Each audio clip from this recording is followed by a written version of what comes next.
Angelique David, Chairman of the Board of Chicago State Foundation. It's my sincere pleasure to welcome each of you to tonight's virtual panel discussion and podcast taping, Leading While Black and Introverted. Tonight's conversation is sponsored by two fantastic organizations, Chicago State University and HushLoudly.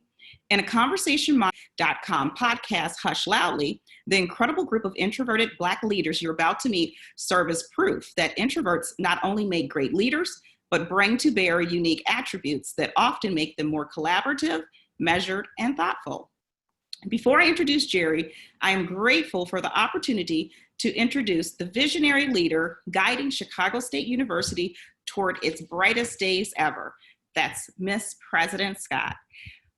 President Scott is focused and intentional leadership, under President Scott's focused and intentional leadership, Chicago State University has a renewed focus on growing student enrollment, building the school's regional and national reputation for scholarship and academic research, and increasing alumni and community engagement. As a distinguished business and civic leader, she has played a significant role in the Chicago community for over 30 years. Currently, she serves on the board of the directors for the Ann and Robert H. Lurie Children's Hospital Medical Center, where she co-chairs the board subcommittee on diversity and the Just Beginning Foundation, an organization devoted to improving the diverse pipeline in the legal field. Prior to her current role, she has spent over 30 years in the legal community, serving in private practice and more than 16 years as an assistant U.S. attorney in the Northern District of Illinois, where she served as chief of the General Crime Section. Ladies and gentlemen, I give you the 12th permanent president of CSU, President Scott.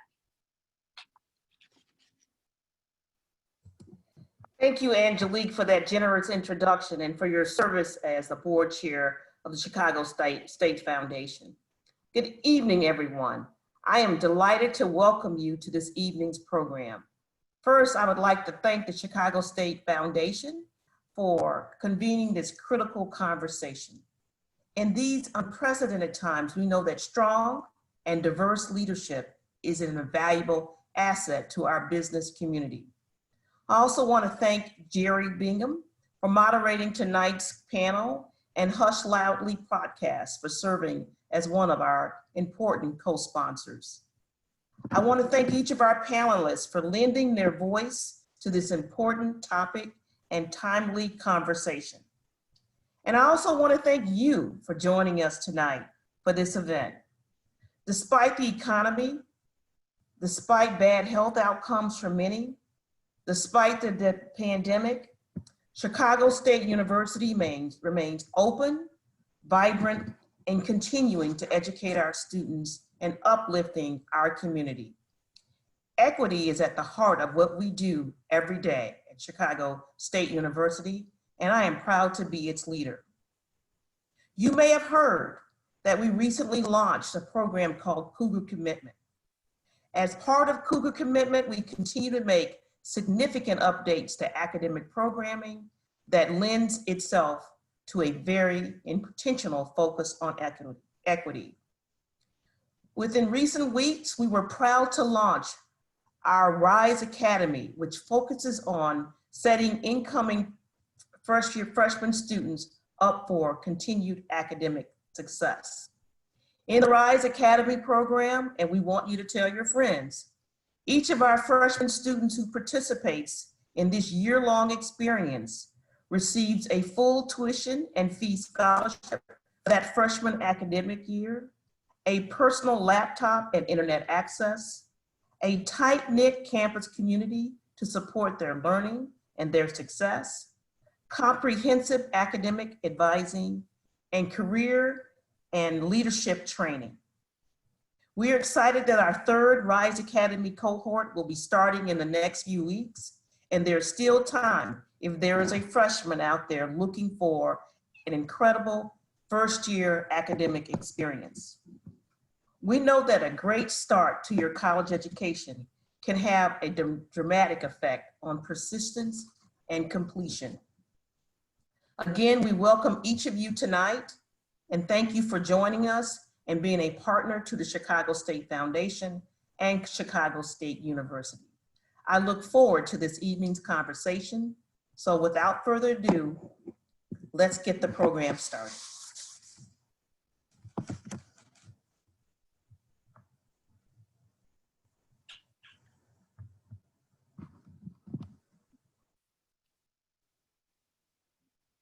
All right.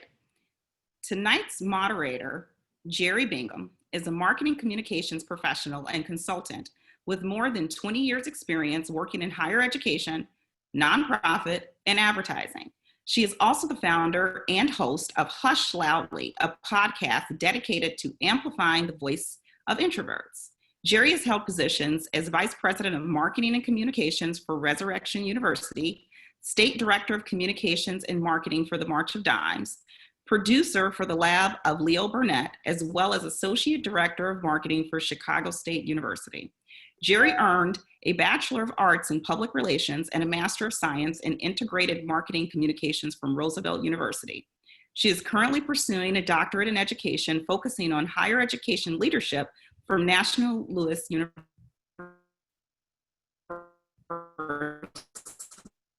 with an anticipated completion date of fall 2020. Her dissertation topic and how they inform, influence, and lead. So with that, Jeri, the stage is all yours. Thank you, Chair David, and thank you, President Scott, for the introduction and for supporting this topic, this event, which I think is not only interesting, but is timely and is relevant. I'm happy to be your moderator, and I want to start off by talking about an important person in the world of introversion, Susan Cain, who is joining us tonight. She is the author of the book Quiet, The Power of Introverts in a World That Can't Stop Talking. And I'm mentioning her because I've studied her, and in her research, she shares that 1/3 to 1/2 the world is introverted. And I bring that point up because if you're not an introvert, chances are your spouse, your child, your mom, your best friend, your boss, your colleague, your direct report is an introvert. And so we live in this society that is really very adoring and very supportive of and favoring and rewarding to extroverts. And so if you think about our culture, and even with selfies and the way that the person with the most likes, the person with the most followers, the person who's the most out there, taking the most pictures, the loudest, the squeakiest wheel, that seems to be really valued in our society. The more opinionated, the more critical you are, it seems like that is really most what's valued in our society.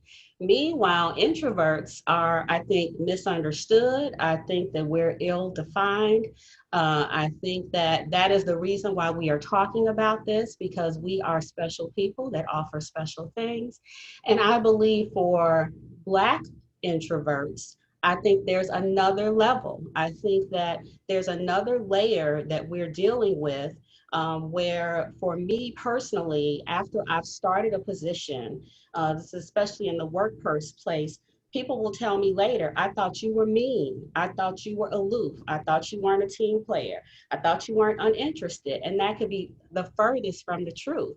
And people come up with this just based on my demeanor, which really isn't fair, but that's the world we live in. And so we all just know how to navigate around that if that happens to you. And so we're going to talk about that with our panelists and see if that has happened to them as well.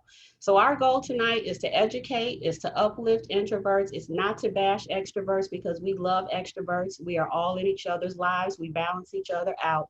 And so we just want to talk about introversion and how we navigate professionally and personally.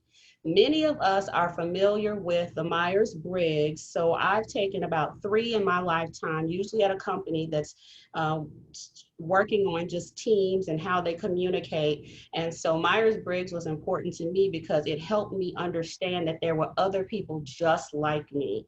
When I thought I was the only weirdo, I found out, no, it's a lot of people just like me. And it helped me define or look into some of the cool attributes that I have that I never really paid much attention to or recognized. So I'm happy to say that the Myers-Briggs people have let us talk to Dr. Rachel Cubas Wilkinson. She is joining us, and she is an expert who's going to talk to us about exactly what introversion is. I'm going to read Dr. Cubas Wilkinson's bio. Dr. Rachel Cubas Wilkinson is passionate about people development, self-awareness, and leadership. She's currently a senior consultant at the Myers-Briggs Company and has 15 years experience in consulting, leading teams, teaching in virtual and face-to-face contexts. In her role, Rachel helps teams, leaders, and organizations apply the power of psychological type in professional and leader development. She has developed thought leadership across topics including trust and communication on virtual teams. She holds a doctorate degree in transformative leadership and change and a master's degree in leadership with a graduate concentration in adult learning. She is a Myers-Briggs Type Indicator Step 1 and Step 2 certified practitioner with personal insights around the power and challenges introverted leaders face in today's world of work. Welcome, Rachel, to our panel. Jeri, thank you so much. And thank you for giving me a few moments to add to the dialogue. As Jeri said, my name is Rachel, and she graciously invited me to join in with you guys. And what I'm going to do is just for a couple of minutes, share a few things that I think might spark your thinking. It might further the discussion in today's session. The Myers-Briggs Type Indicator, known as the MBTI, is actually used worldwide by about 2 million people each year.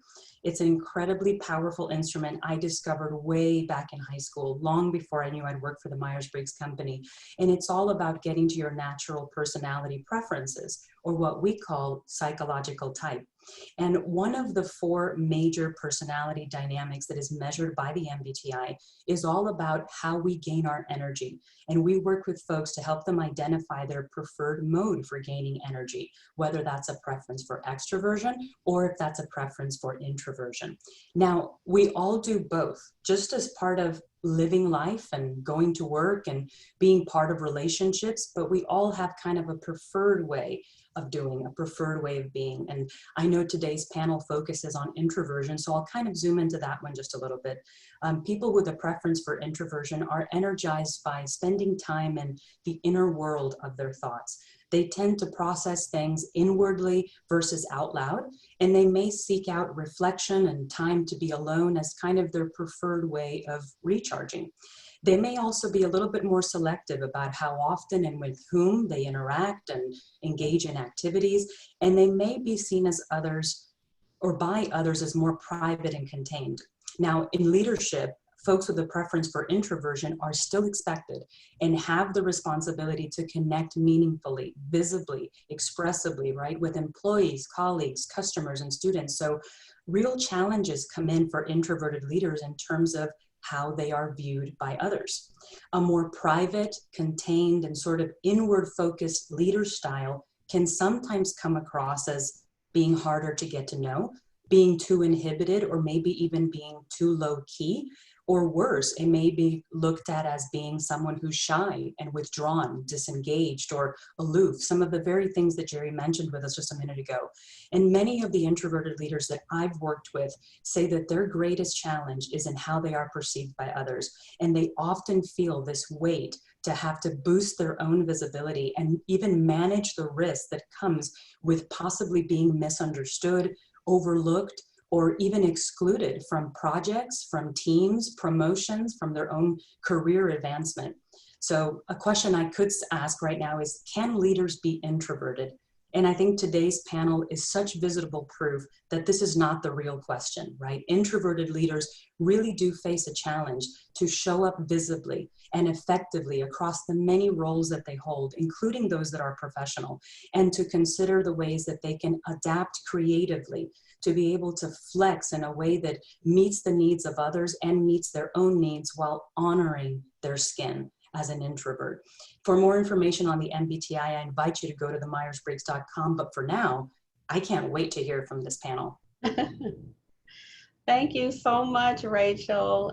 So now that we have an understanding of what an introvert is, because we have introverts and extroverts joining us today. I just wanted to kind of blow your mind. I always like to share with people a list of sort of famous introverts, just to get you thinking, and you'll see they all have some similarities in whether it's the way that they're calm or the way that they move. And so I'm just going to read through a few names. These people have either publicly said that they're introverts or just have been characterized. People have said that they're introverts. And that's Bill Gates, Mark Zuckerberg, Jeff Bezos, Warren Buffett, Meryl Streep, Tom Hanks, Steven Spielberg, Dr. Phil, J.K. Rowling, Brene Brown, and the fabulous Susan Cain. And then I'll end with a few of the Black powerhouse introverts. I'll start with Rosa Parks, Derrick Rose, Trevor Noah, Michael Jordan, Valerie Jarrett, who I just interviewed on my podcast, check it out, President Barack Obama, who I hope to get soon, and our panelists.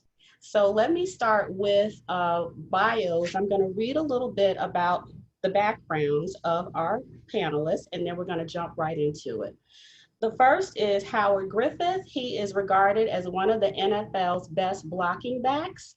Howard Griffith is currently preparing for his 14th season as an analyst for the Big Ten Network.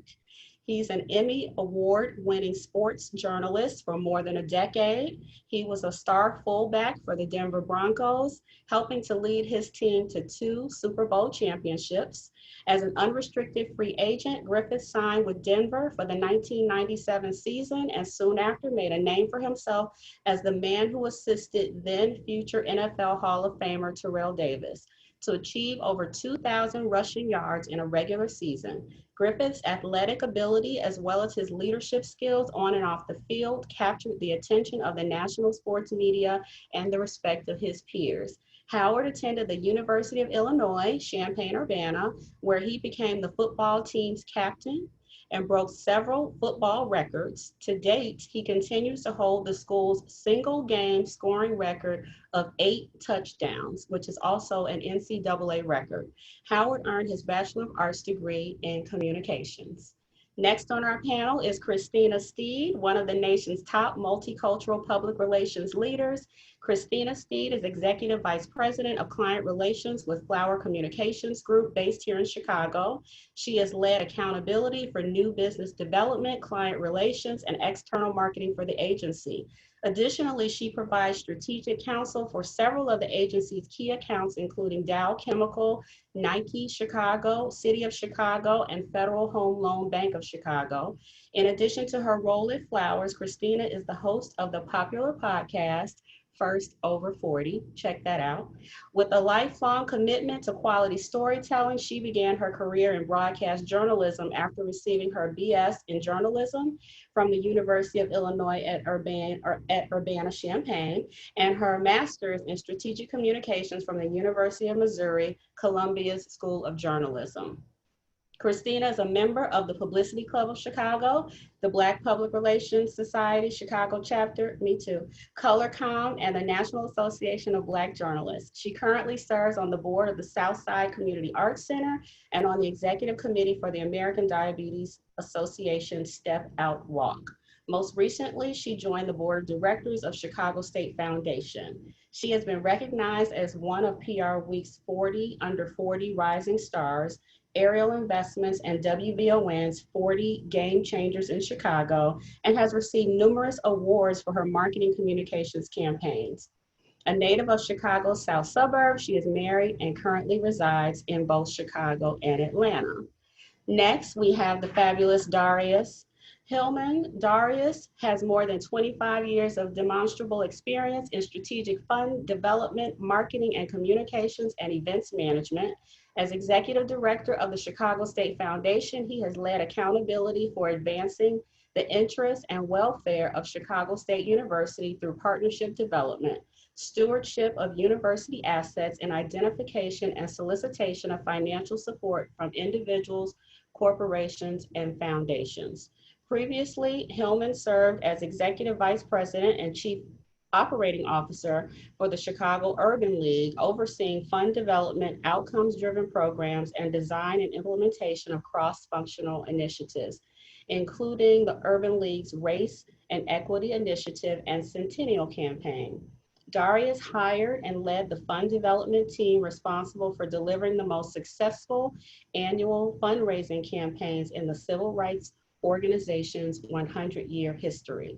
A graduate of the University of Michigan, Darrious is the Essence best-selling author of the novels Five Dimes and Divalicious and the anthology Mad Love. And last but not least, my former boss, Brenda Russell Williams. She is president and founder of the Russell Williams Group. Brenda has more than 30 years of strategic planning, branding, and creative problem-solving experience that enables her to develop long-term strategic solutions to challenging business issues. Brenda created Russell Williams Group based on the unique belief that strategy is human. She and her team collaborate with executives to develop preemptive business strategies that are internalized and acted upon. Prior to forming Russell Williams Group, Brenda served 14 years at Leo Burnett Global Advertising Agency as founder of The Lab, a freestanding subsidiary specializing in brand consulting. She also spent 2.5 years at McKinsey & Company, an international management consultancy firm. Brenda graduated with honors from the University of Colorado with a double major in communications and psychology.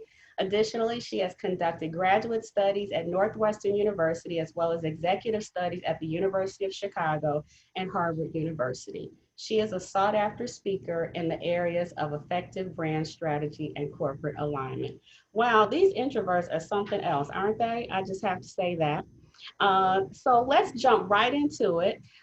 In my experience, and this is what I really wanted to talk about, as usually the only Black executive or the only Black female executive, I know that I'm watched differently when starting a new position. It even starts with the interview. I feel like I have to turn it on and give them what they want to get the job, even though I have the qualifications, but you have to do that. And so even when I start and I know that I've met the qualifications, I think because I don't live my life out loud, I don't wear my life on my sleeve, I don't share very much at the office, I notice that it makes people try to examine me more. And I don't know if it's because they're truly interested or if they're just trying to figure me out because they can't read me. And I feel like I just don't fit into the mold of what they think a Black woman should be. And people I don't know if it's TV or different stereotypes, but I think when I come in, I'm a quieter person, I'm a private person, I'm unassuming, I kind of stay to myself. I think that I have to prove myself even more so to make others feel comfortable. Now, I've mastered it, I'm able to do it, and so hopefully we can give you some tips on how to do that in your situation. But for me, it's usually, I just come out with a big win right away. As soon as I can, do something fabulous. And then I can start to ease and just be my authentic self. It's unfortunate, but that's the way it is. So I wanted to ask, starting with Christina and then Brenda, have you had that experience at any point in your career? And how did you manage that? Was your personality type misunderstood and you had to help make others feel comfortable to get to understand who you were? Thanks, Jeri. So excited to be a part of this panel. So, I think early in my career, as I was coming out of grad school, trying to figure out what is my role in this industry, I did struggle a bit. I was in smaller agencies. I was on the client side in the manufacturing industry, and then I worked for a big PR firm. And my experience at the big PR firm was I was the only Black person on the team. I was, just kind of seen as people were trying to get to know me, but I was a quiet person. And the nickname that I have now is Quiet Storm in the industry. But back then, you know, people didn't know how fabulous I was. And so when you talk about having a win or proving yourself through your work ethic, that is definitely something that I did, right? So worked really hard. At one point, I was the highest billed person in the agency in terms of my time. Like I was on a bunch of different accounts and people kind of knew what I was doing. But then I also came up against other women in the workplace who didn't look like me, who were expecting a certain type of, I would say, Black woman. Yeah. I had one white female manager tell me that I should be more of a B in the workplace and I would get more respect. Yeah, and I was like, well, and see, I was struggling with that also at the same time in a personal relationship where a person was telling me, you know, you're so quiet, you never want to, you know, party, you never want to do this, you don't have a bunch of friends, like, what is your life? And I was like, my life is, I like to read, I like to be by myself, I like to, you know, work out, like that was a big interest of mine and continues to be. And so, you know, that did kind of give me some imposter syndrome at that time because I was not proven. I was still young and growing in my career. Now I'm at a place where I see how this is a superpower and how me being a person that's in a room who listens more than I talk, who analyzes more than I, you know, just throw out commentary without being fact-based or having some substantive whatever to back up. Now I am the person that people just know, yeah, she's an expert. Yeah, you need to go talk to Christina. Yeah, Christina, da-da-da-da-da, because I have this track record and proof. And this is just who I am. And so I bring it all now, big hair and everything. Well,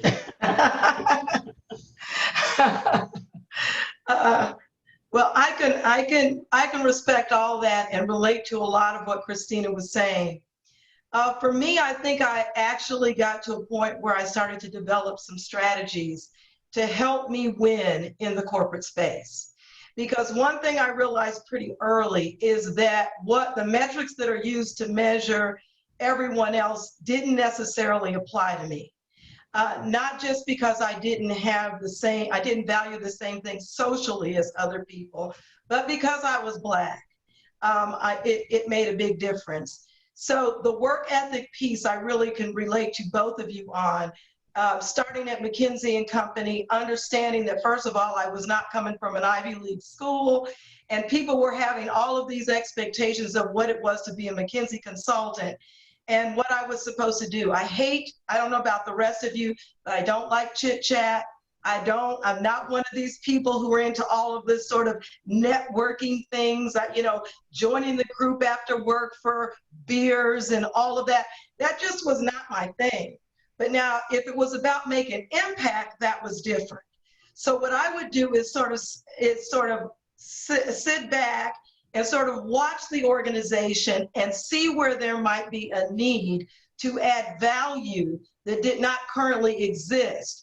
And I would look to see if I could create a spot for myself that no one else was doing, so that the metrics would have to change, and actually I would be able to help control what those metrics are in the ascension of my career.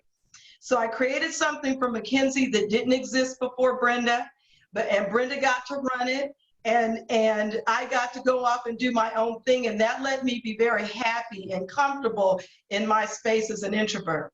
When I went on to Leo Burnett, obviously there were a lot of very specific career paths that you were supposed to go on. I sat back and none of them felt very comfortable for me. So I sat back and analyzed again the situation to see if, as an intrapreneur, and that's how I see myself, as an intrapreneur within an organization, using my skill set, create something that is going to add value for clients and for that company that I can lead and create an entirely new trajectory for myself. And I was able to do that with the brand consultancy that I led at Leo Burnett. So for me, I got to a point where it was not trying to fit in because I didn't really want to, but to understand myself so well that I could create something and bring my skill set and talent to the table and create something that could add value for the whole organization. And so I found myself becoming, the innovator. And really, I was innovating myself out of jobs that I didn't think fit who I was, and creating something that really fit for me. Okay, thank you. Very good. I don't know if Howard or Darrious wanted to jump in, or if we could just move on. I'll jump in really quickly. I think it's two parts for me. The very first part of my career, what Brenda said resonates. I am the introvert who was shy. I'm the kid who had the lisp and the stutter and really craved the background. So the first part of my career was graduate a year early from high school, be so good at what you do, work so hard, give so many hours, because you're never going to win the popularity contest. There's no way. And the dynamics within an organization is, so I was always the guy, they would go, you're so nice, why won't you hang out with us? And for any number of reasons, introversion being a part of it, I resisted that. So I knew I walked in, and I'm a 6'3" Black man. And no matter what else I am, whether it's, gay, introverted, a strangely uncoordinated dancer, I'm a Black person first. Black is always the first. So when you add that to introvert, I always knew, even early on, especially in some of my first career choices, I've got to be careful. I'm already intimidating to look at just physically. So it was always, and I had a boss who said it to me once, you're not really gelling with others, but you're so freaking good at your job. No, really, I actually had that said to me, and I went, that's exactly my strategy. And then I think about 11 years ago when I moved to Chicago, I made a decision that I was going to lean in. And what that required, though, was for me to be very, very direct with folks. Because some folks look at me and they will see an extrovert. I am anything but. I am still that shy, chunky, beautifully chunky kid with the lisp and stutter. And it takes energy. So I am very clear with folks, because when they meet me, they think they're meeting an extrovert. So I say to them, this is who I am. This is how I receive energy. So there are no surprises. So I think that has helped me. So when I don't always want to go out, folks now will tell you who I am. My staff will say, no, he's this. An hour before something he needs to be. And they do it almost as if supporting me. But part of that, I think for us as introverts, we have to sort of lean in and be proud of being introverts. I bring incredible things to the table, but my energy is drawn from me. And I like people. But I can tell you right now, I said this to Jeri, I can begin a day and tell you we got 30 minutes left before Daddy has to shut down. I know how much I have to give. So I'm very upfront with people. The best thing to do is treat it like a change management, communicate and over communicate. But I tell people who I am. And part of that is I like people. I do, until 6 o'clock. At 6:01, I want to kind of sit back alone. Both can peacefully exist, but I don't draw energy from others. I love giving that, but I'm giving, I'm not drawing energy. So I think for me, this part of my career, which has been the best part, it's really about, at the very beginning, managing expectations, being very clear with people about who I am, and consistently being that person. I think that gives them the comfort that me not being gregarious and over-friendly, it takes care of that issue for me. Okay. And I think that we can jump to the next one. I want Howard to answer this next question. So I think about competition. I think about all of us have been in roles where it's expected that we be aggressive. You're in new business development and public relations, you're in an agency, you're fundraising, and you're playing football. So aggressive and dominant and competitive. And I would just assume that the world probably thinks that introverts don't have that in them. And I just think that they're wrong, but I just think they think that. So I want to know, Howard, who, you played football many years at the top of your game. How do you respond to that? Were you aggressive? Were you competitive? Tell us about you being an introvert in the world, in the NFL. Oh, Howard, you're on mute. Hold on. You were on mute. Okay, start over. I think one of the things that happens when people talk about others that are aggressive, that they also assume that you're a winner, right? If you're aggressive. Listen, you can go play big wish, you can play spades, and the people that are doing the most talking at the table, people around the table would believe that they're the ones that are gonna win. But that's not necessarily the case. And for me, when you talk about being aggressive, and obviously football is an aggressive sport, you have to attack, you always have to be trying to win, trying to be the alpha male at all times. But that doesn't necessarily mean that you're gonna be able to win, that you're gonna fit in. And for me, when I first would come into a locker room, people would say, well, what's the deal with Howard?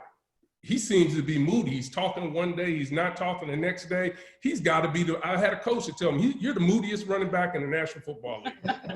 I said, Coach, I'm really not. I'm just to myself. And when you talk about sitting back and trying to analyze the things that are going on around you, that's who I am. I am very strategic in who I let into my life, how I go out and compete.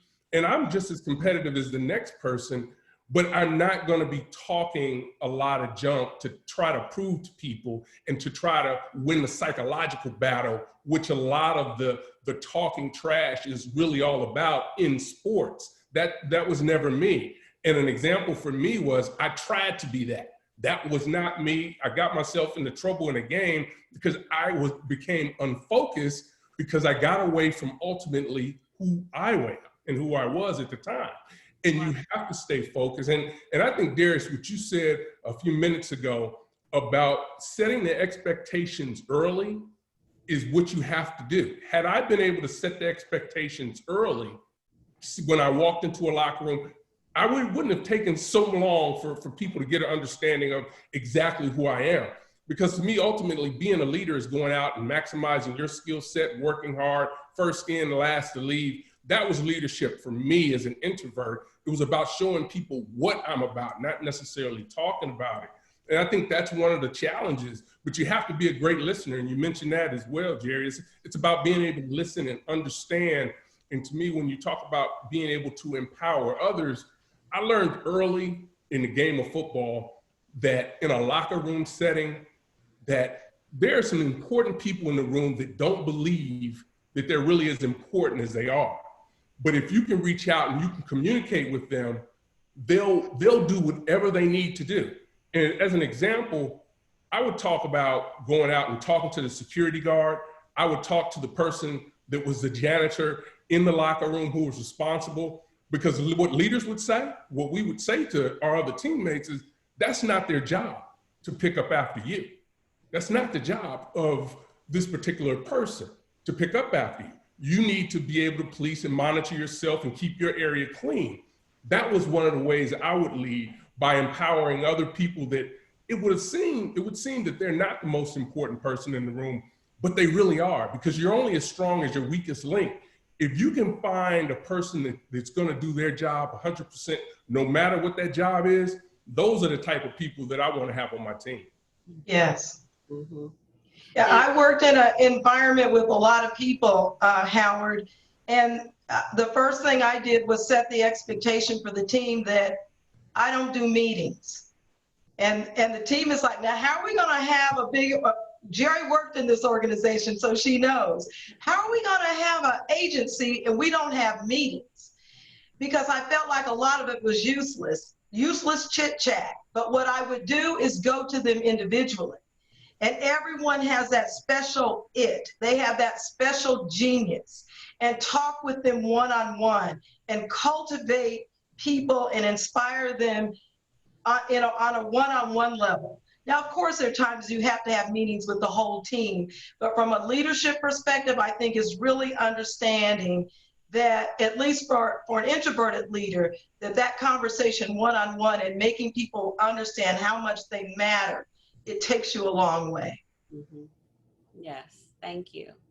Howard, I want to get back to you and to Darrious. I talked about my experience as a Black introverted female, and how I've had to make others feel comfortable in various ways in corporate America. And I wonder, as Black males, have you had similar experiences, or is it totally different? I think for me, it was a similar experience because I don't come from corporate America, but now just finished my 13th year, started my 14th year in the television world. That is corporate America. So for me, you talk about being an imposing figure, accomplishing things in your past. People have a preconceived notion of who you are. You're going to be angry. Don't talk to them too much. So for me, it was coming in and really talking to people and doing something that I was not accustomed to doing or even comfortable with at times, but I needed to come in and communicate if I wanted to continue to try to navigate the television world. Because to me, when we talk about the most important people in the room, as far as television is concerned, it's the camera people, the makeup artists, and the producers. If you treat those people poorly, it really speaks to who you are as a person. But again, it goes back to having those conversations, getting to know people, getting to know their family so that they lower their guard, because people, at least from my experience, they're afraid to coach me. So being a former athlete, I'm used to getting constant feedback of what I'm doing, watching film. But what I noticed in corporate America and the TV side of it, people weren't really that interested in giving you that immediate feedback that you need because they were afraid of how you would respond. So I find myself saying, hey, you need to coach me. If I'm doing something wrong, tell me and tell me how I can get better, because I don't get better if I just leave the room and say, oh, I had a great shot. Nobody said anything to me. That's not how TV works from the talent side of it. And you really, for me, it was really engaging people and getting them comfortable with being able to communicate what they want from me as a talent when I go out and try to do my job. And I found for me, being a Black male introvert was exhausting. It was a minefield of, okay, you've got to be friendly, but not too friendly because it's aggressive. So, don't be overly aggressive. So and Christina and I have spent a lot of time talking about this. I'm about to celebrate my 52nd birthday tomorrow. And thank you so much. But I found myself, again, I started to look at my life as two parts. And I'm really enjoying part two, because part one was exhausting.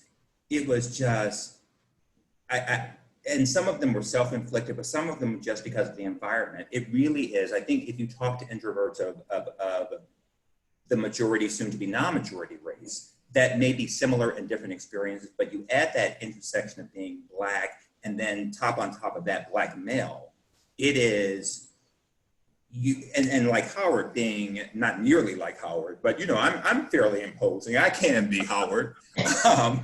So you put pressure on yourself, because until you get comfortable, quite frankly, with both being a Black man and an introvert, you're always feeling like people are reacting to you.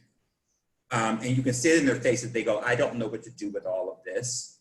And I find now I'm just all of this. And I just tell you that's who I am. What I have found, though, the more authentic I am, the more pleasure and pride I take in both the Black and the introvert part, the more people react positively to me. Mm-hmm. I think a big challenge I was having is that imposter syndrome and a lack of authenticity. And I think people react to authenticity. So where I may not be, the party animal, I'm usually the first to get there because I like being on time, and the first to leave because I got other things to do like sleep. But I'm consistently that, and I tell you who I am. So now I'm just kind of being who I am. But those first, I would say that before I moved here 11 years ago, where I made a choice, I remember getting off the train on Quincy and saying, you can be whoever you want to be here. And you're going to talk to people. You're going to be who you are. You're going to talk to people, but you're in the third largest city in the country, having come from Detroit.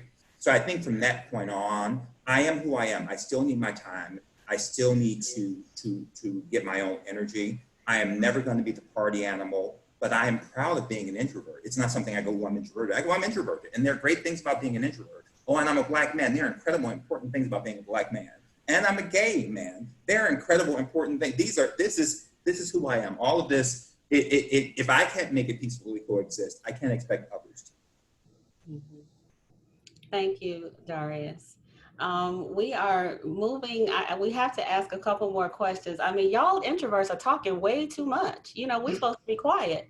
So I would like to, Brenda, I would love for you to talk about your move to Atlanta and how you went for one job and someone saw something in you. Could you kind of share a little bit about that story and how your path is non-traditional?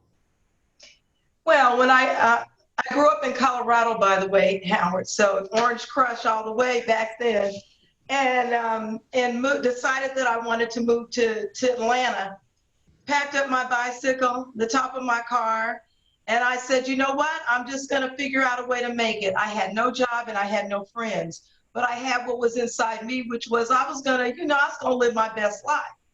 So I get to Atlanta and I say, I'm going to pick the best hotel too, because this is going to be a reflection on how I'm going to live my life from now on at, I don't know, just a little over 20 something.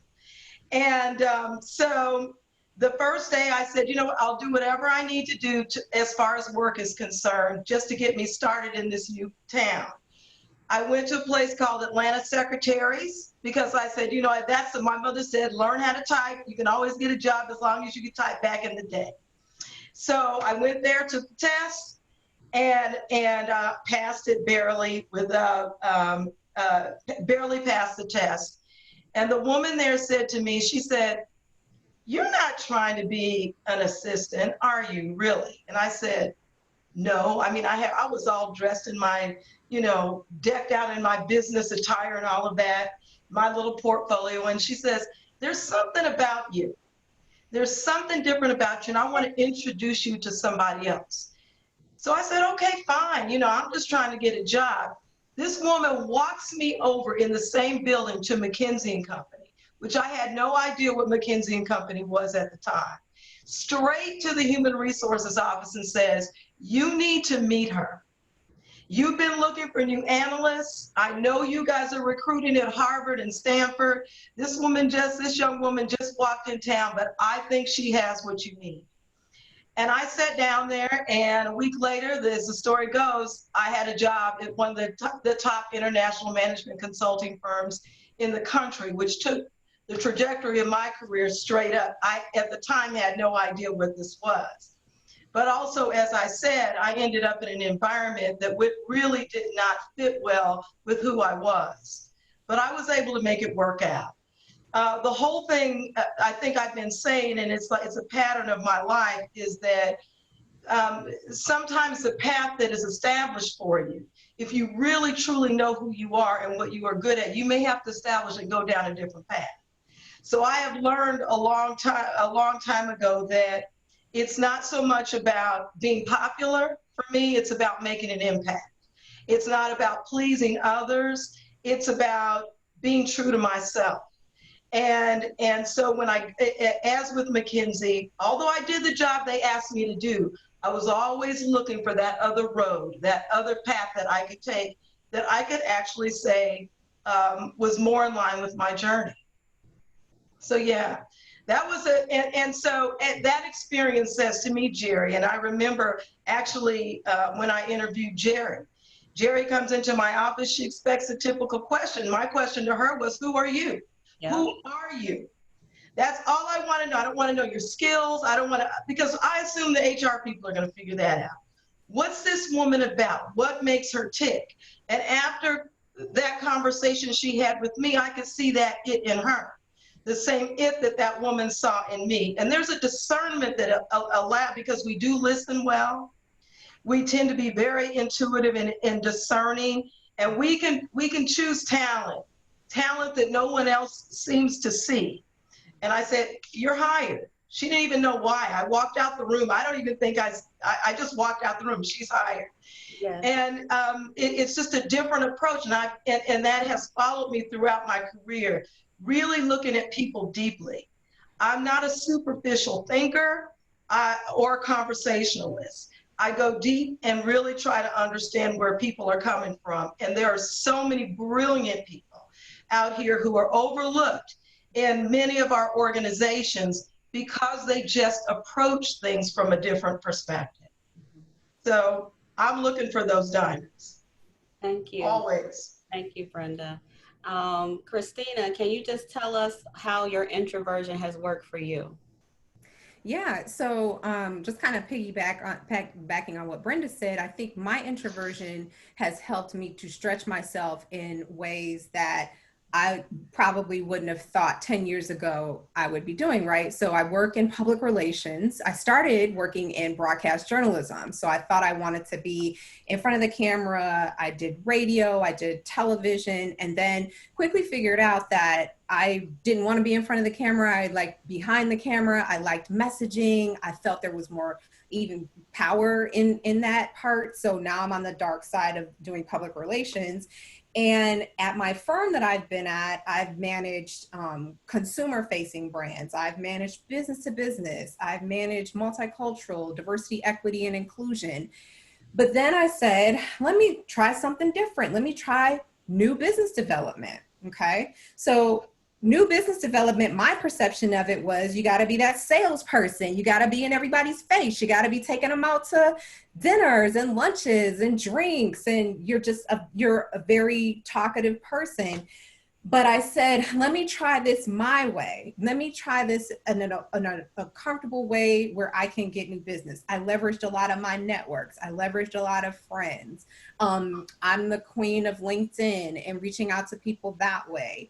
And then like networking events, somebody mentioned networking events, like I'm the person in the corner with my wine drinking by myself. Like, yes. I am not an expert networker, but I can go there and say, I challenge myself and say, I will meet one person.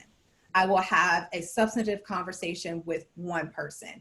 And that's kind of the same way I approached my new business development is I will take this one person at a time. Jeri, when I was on your podcast, I was talking about media pitching and how that can be super challenging for an introvert because you got to get on the phone with media who sometimes don't want to talk to you, sometimes are rude to you, and say, hi, my name is Christina Steed. Would you be interested in blah, blah, blah? And it's a challenge for people, but I saw it as one person at a time, like taking it, at a way that at a pace that I could manage. And so with that, doing that from a new business standpoint, I've been able to bring in blue chip accounts to our agency and continue to grow my profile as a person in multicultural communications and PR, and someone who people feel is a trusted advisor that they can work with, who listens, who is analytical, who is not just going to give them a cookie cutter solution or, proposal to what they're asking for. I really think about and intuitive, right? So Brenda, you were talking about you saw in Jeri something, someone saw in you something. Mm-hmm. I think another part of the superpower of introversion is being intuitive and seeing things, because a lot of extroverted, and my husband's extroverted, so I am not putting down extroverted people. So is mine. Okay, great. So we probably all have extroverts in our life. Right. We love y'all, but sometimes y'all talk and then somebody's talking to you and you're not listening. You're just waiting to talk back. Whereas for us, we're listening, we're analyzing the environment, we're, kind of taking in your nonverbal cues, and we got it. So I do want to kind of just give a nod to the intuition that is also built in someone having an introverted personality as well. Mm-hmm. Thank you. We have so many more questions, but we're running out of time. So we're going to open the floor to questions, of a couple of questions that have come in.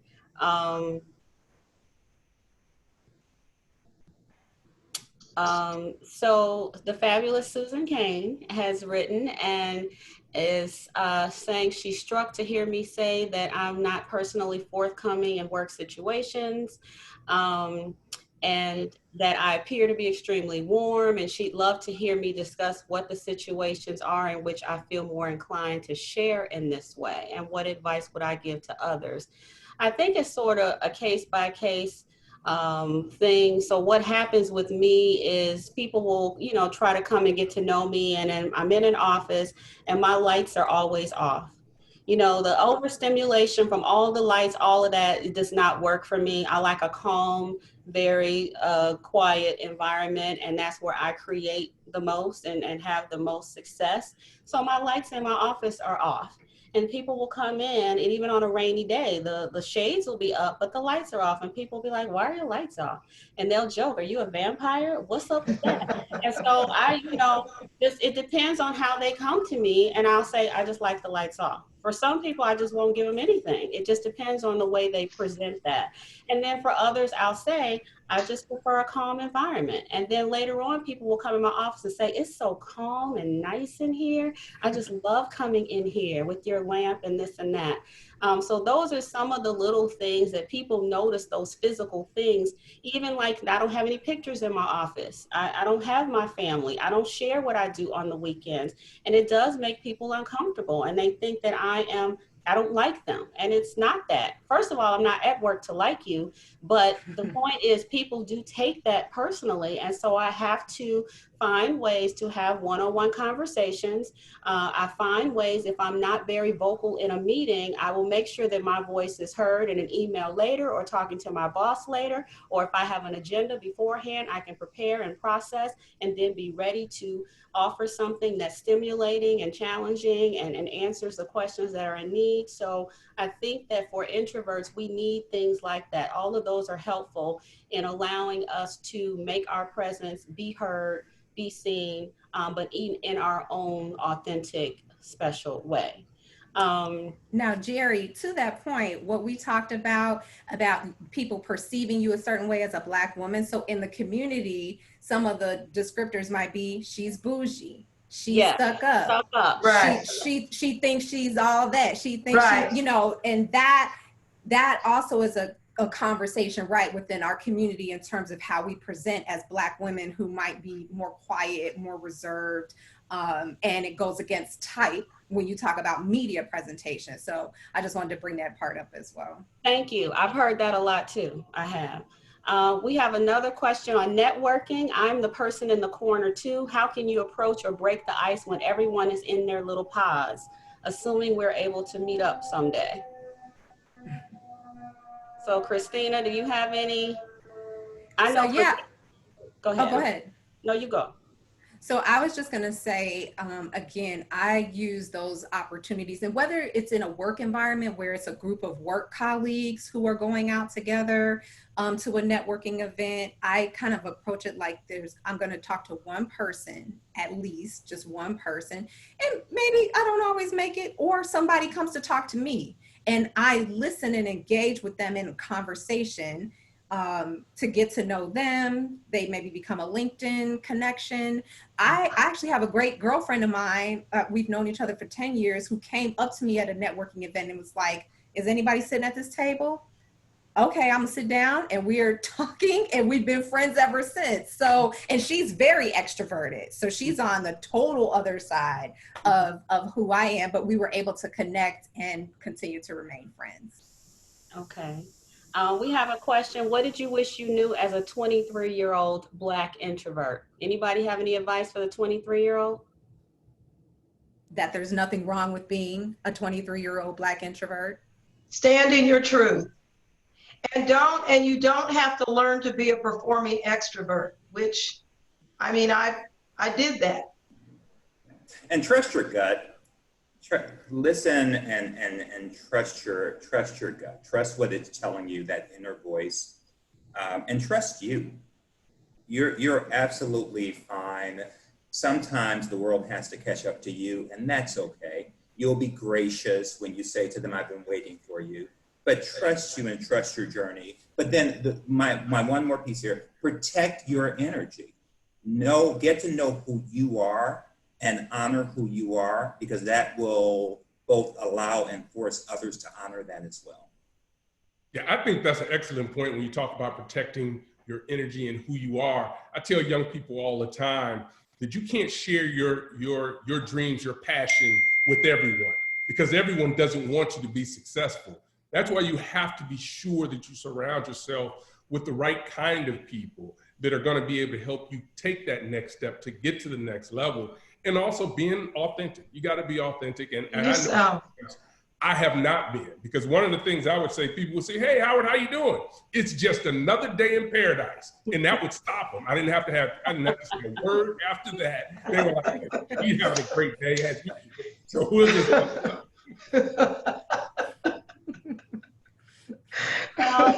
we have a lot more questions, but our time is over. Oh, wow, that was so fast. Yeah, so I'm hoping that everyone has enjoyed this as much as we have. Maybe there could be a part 2, hint, hint, I don't know.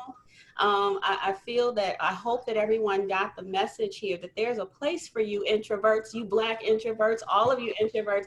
There's a place for you in this world, and find a way to use your voice in whatever way is comfortable for you, so you can be your authentic, magnificent self. I want to thank Chicago State University, Chicago State Foundation, Chair David, President Scott, my panelists and friends, Christina, Howard, Darrious, and Brenda. Thank you, Myers-Briggs, for sending Rachel to us. Thank you so much. Thanks to Kevin, Dane, and Blair for all the magic that you work behind the scenes. And a special thank you to Darrious, the birthday boy, who brainstormed with me and created this into a real event. Check out my podcast, Hush Loudly, which has interviews with all of the panelists here. Darrious's will be up in a couple weeks. Thank you so much. Keep being you, and have a good night. Good night, everybody. Good night. Thank you, Jeri. Thank you, Jeri. Thank you, Jeri. Thank you, Hush Loudly. Stay safe. Good night, introverts. Good night.